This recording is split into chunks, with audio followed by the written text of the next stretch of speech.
మీరు మీకు మీకు ఇండియా అంటే ఇష్టం. Bharat is your nation. So, Bharat ఏం చేసినా బ్యాక్ చేయాలి. భారత్ ఒక డెసిషన్ తీసుకుంటే దాని వెనకాల ఉన్న ఉద్దేశాన్ని అర్థం చేసుకొని, ఓహో! So, this is the reason. ఇందుకే కదా అని చెప్పేసి మీరు అనుకుంటున్నారు.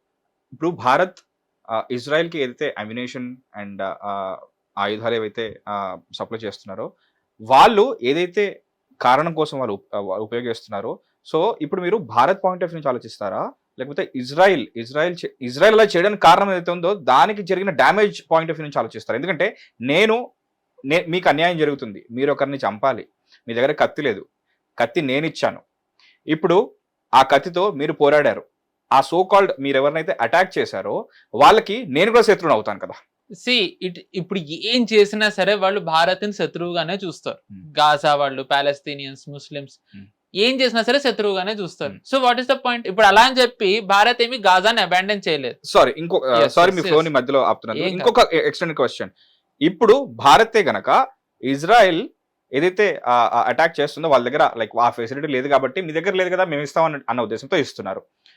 భారత్ ఇచ్చిన ఇజ్రాయెల్కి ఇచ్చిన అమ్యునేషన్ ఏదైతే ఉంటుందో, ఆ ఆయుధం ఏదైతే ఉంటుందో అది ఎవరిపైన చేయాలో దాన్ని కూడా కంట్రోల్ చేసే అవకాశం ఉంది. ఎందుకంటే లైక్ మిత్రుడికి మిత్రుడు శత్రువు అన్న ప్రాసెస్ లో, ఎందుకంటే ఇప్పుడు అదే ఇజ్రాయెల్ మనకి ఇప్పుడు సరే మనం ఏవి ఫ్రెండ్లీ కంట్రీస్ కాదన్నారు, మన one of the friendly country ఇంకేదైనా ఉంటే దాని మీద దాడి చేస్తే అప్పుడు మనకు కూడా లైక్ అనే దీని వెనకాల ఇండియా కూడా ఉంది అని అంటారు కదా. I understand. సో ఒక మ్యాథమెటికల్ క్వశ్చన్ లాగా షాడోలో ఎక్కడైనా సరే మనకి ఆ కంట్రీస్ తో కూడా బాలేదు కాబట్టి మనం దాన్ని డైరెక్ట్ గా అటాక్ చేయకుండా ఫ్యూచర్ లో ఎప్పుడైనా సరే థ్రెట్ ఉంటుంది అనే ఉద్దేశంతో, ఓకే వీళ్ళు కొట్లాడుతున్నారు, నీకు కత్తి కావాలి కదా నేను ఇస్తాను అనే ఉద్దేశంతో ఇస్తే ఇప్పుడు రాజకీయమేగా. నేను అదే కదా అంటున్నాను, భౌగోళిక రాజకీయం దాని పేర్లోనే అది రాజకీయమే, భౌగోళిక రాజకీయాలు అంతే. అక్కడ లైక్ మోరల్లీ మీరు ఇండియన్ ఎలా సపోర్ట్ చేస్తారు? ఇండియా భారత్ సర్వైవ్ అవ్వాలి, భారత్ పొజిషన్ స్ట్రాంగ్ ఉంటుంది కాబట్టి I have no issues. I don't care వాళ్ళు దాంతో ఏం చేసుకుంటారా, ఐ డోంట్ కేర్. ఇప్పుడు బెస్ట్ ఎగ్జాంపుల్ యుఎస్ఏ తీసుకుందాం. ట్రంప్ మొన్న మోదీ గారిని ఎంత పొగిడాడు. నేను వేరే వాళ్ళు అయితే ఎలా ఉంటారో తెలియదు కానీ నేను ఉన్నంత వరకు మోదీని నేను I will stand with Modi etcetera etcetera ABC అన్ని అన్నాడు. But at the end of the day weapons ఎవరికి సప్లై చేస్తున్నాడు ట్రంప్? పాకిస్తాన్కే కదా. పాకిస్తాన్ కి వెపన్స్ సప్లై చేస్తారు. పాకిస్తాన్ అది ఎవరి మీద వాడుతుంది? చైనా మీద వాడుతుందా? ఇరాన్ మీద వాడుతుందా? వాళ్ళ మీద కూడా వాడచ్చు, బట్ మన మీద కూడా వాడచ్చు. కరెక్ట్. ఇండియా పైకి వెళ్తాను, ఆ చైనా పైకి వెళ్ళిన అనదు. చైనా మీద వెళ్తే చంపేస్తారు చైనా వాళ్ళు. వెళ్తుంది ఆయుధం లాంచ్ చేసే వాళ్ళు, వాళ్ళ ఉద్దేశం ముఖ్యం కదా. No way. ఇరాన్ మీదకి చైనా మీదకి ఇంపాసిబుల్. ఇరాన్ యుఎస్ ని చుక్కలు చూపిస్తోంది. పాకిస్తాన్ వేస్తే గనక మ్యాప్ లో లేకుండా అయిపోతుంది. భారత్ ఏం చేయక్కర్లే, మోదీ గారు యోగా చేసుకోవచ్చు ఉత్తరాఖండ్ కేవ్ లోకి వెళ్ళిపోయి. పాకిస్తాన్ ని మొత్తం ఇరానే మొత్తం మ్యాప్ లో లేకుండా చేసేస్తుంది. అంత ధైర్యం చేయదు Pakistan. Pakistan at the end of the day వాడేది భారత్ మీద అన్న సంగతి వాళ్ళకి తెలుసు. But still they are giving and we're opposing. మనం అపోజ్ చేస్తాం అంతే. సో ఏంటంటే బ్లాక్ అండ్ వైట్ అనేది ఏది ఉండదు భౌగోళిక రాజకీయాల్లో. It is always there is always grey shade ఉంటుంది. సో ఇన్ దట్ వే ఇప్పుడు ఇజ్రాయెల్ చేసేది is it right or wrong? We don't care. We want good relation with Israel. We want Israel to survive for our own reasons. ఎందుకంటే అక్కడ మనం IMEC corridor అనుకుంటున్నాం, బిఆర్ఐని counter చేయడానికి, టర్కీని counter చేయడానికి మనం ఏంటంటే చాలా ప్లాన్లు వేస్తున్నాం. ఆ ప్లాన్ వేసే ప్రాసెస్ లో మనం ఇప్పుడు ఇజ్రాయెల్ తోని మనం ఏంటంటే ఇజ్రాయెల్ అనేది మనం ఐమెక్ కారిడార్ లో Israel plays a very important role. అందుకని మనం ఇజ్రాయెల్కి హెల్ప్ చేస్తున్నాం. దాని అర్థం మనం వేరే దేశాలను అబాండన్. ఈ రోజు ఇజ్రాయెల్ తోని ఇరాన్ తోని రెండు దేశాలతోని సత్సంబంధాలు ఉన్న పెద్ద దేశాలు ఏవీ లేవండి. యుఎస్కి ఇరాన్ తో సంబంధాలు లేవుగా, ఇంపాసిబుల్. రష్యాకి ఇజ్రాయెల్ తో మంచి సంబంధాలు లేవు, చైనాకి ఇజ్రాయెల్ తో మంచి సంబంధాలు లేవు. కానీ భారత్ కి ఇరాన్ తోనే ఉంది, భారత్ కి ఇజ్రాయెల్ తోనే ఉంది. ఈ రోజు రష్యా యుక్రెయిన్ విషయంలో ఎవ్వరూ కూడా కూర్చోబెట్టి మాట్లాడించలేరు ఏ పెద్ద దేశం కూడా. చైనా 100% రష్యా వైపే ఉందని అని అంటారు. దాని తర్వాత యుఎస్ ఆబ్వియస్లీ యుక్రెయిన్ వైపే ఉంది, యూరోప్ మొత్తం యుక్రెయిన్ వైపే ఉంది. కానీ భారత్ జెలెన్స్కీతోని మాట్లాడగలుగుతుంది, రష్యాతోని మాట్లాడుతుంది. మనం హిపోక్రటిక్ గా లేము. మనం ఏంటంటే at the end of the day నా అవసరం కోసం నేను ఎవరితోనైనా ఉంటా. I want my needs to be fulfilled.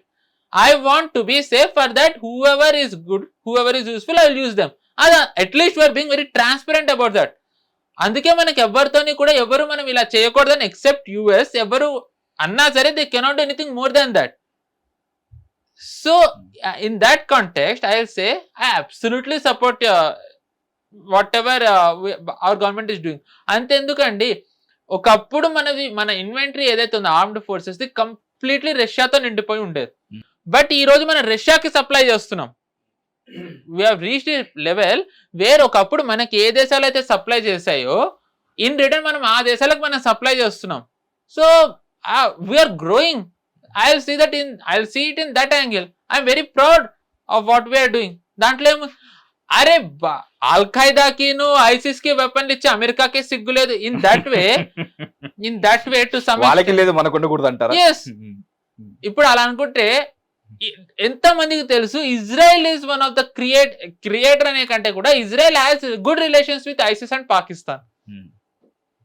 Israel కి ఎందుకంటే ఒక్క ఐసిస్ అటాక్ ఇజ్రాయెల్ లో జరిగింది చూపియండి.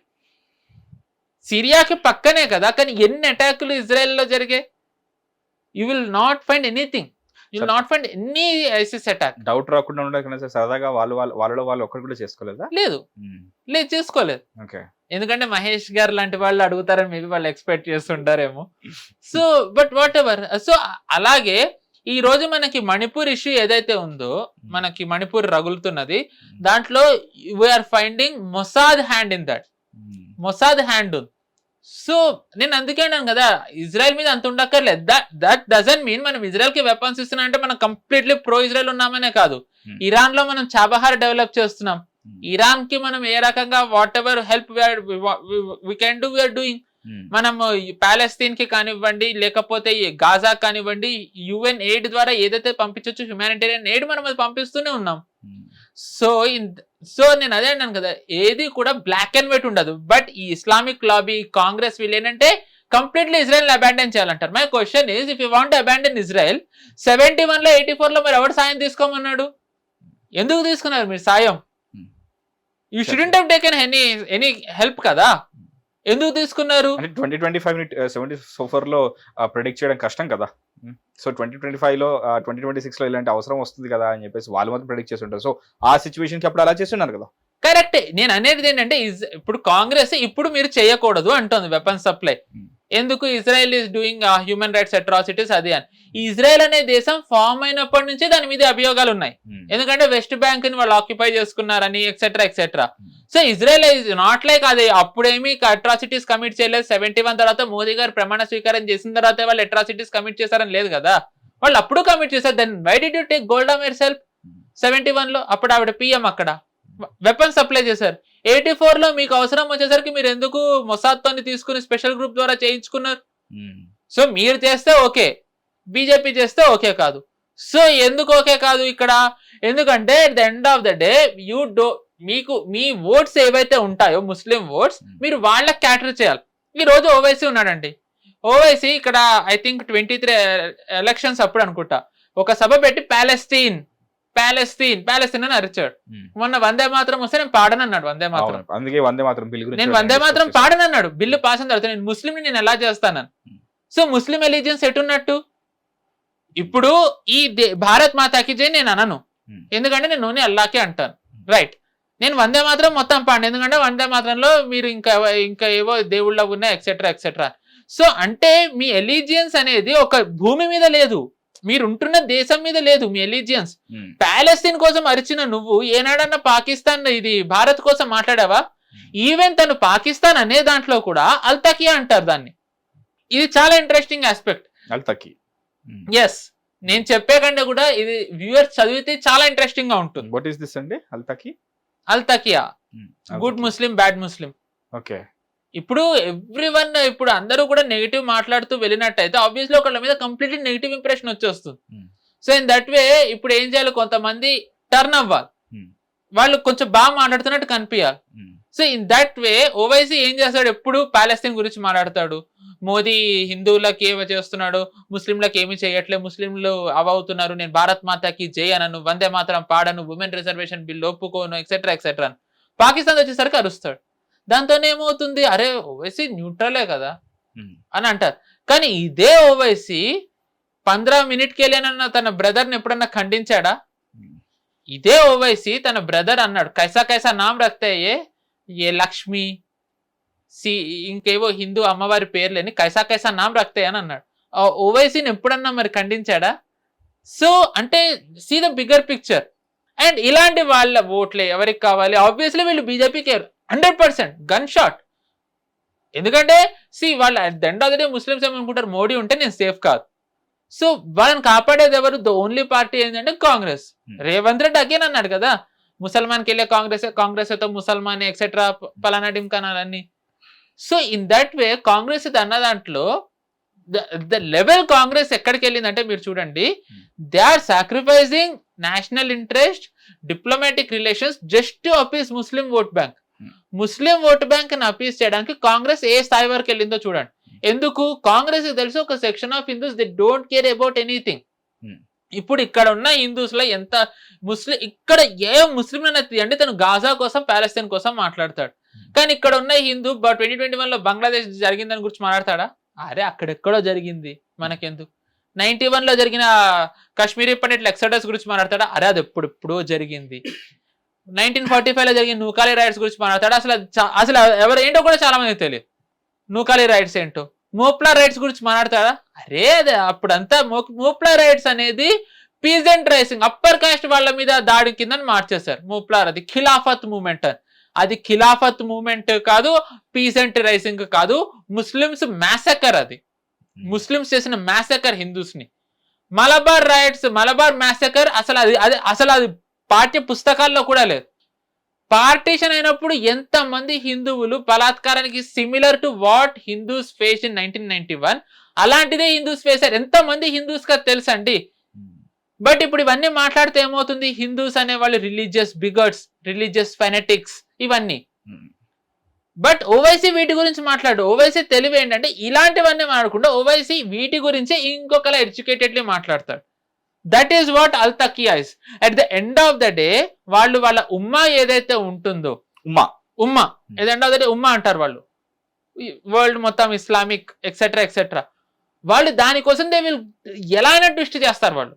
సో అంటే జస్ట్ ఇమాజిన్ హిందూస్ ఎంత నిద్రలో ఉన్నారో చూడండి. ఆ నిద్రలో ఒక పక్కన వాళ్ళకి జరుగుతుంది తెలియకుండా వాళ్ళకి ఇక్కడున్న వాళ్ళ మీద ఏమీ ప్రేమ లేదు, అండ్ వాళ్ళు ఇజ్రాయెల్ అంటారు. ఇజ్రాయెల్ వాళ్ళు ఎవరన్నా ఈ భారతీయుల కోసం పోరాడతారా? ఎవరు పోరాడరు. కాశ్మీరీ ఫైల్స్ ని వచ్చి తిట్టింది ఒక ఇజ్రాయలీనే కదా. కాశ్మీరీ ఫైల్స్ ని వచ్చి తిట్టింది ఒక ఇజ్రాయలీనే. మీరు ఇజ్రాయెల్లోకి వెళ్ళి ఇండియన్స్ మీద పబ్లిక్ ఒపీనియన్ అడగండి, చాలా మంది ఫిల్తీ నేషన్ అని అంటారు. Filthy nation, disgusting people etcetera etcetera.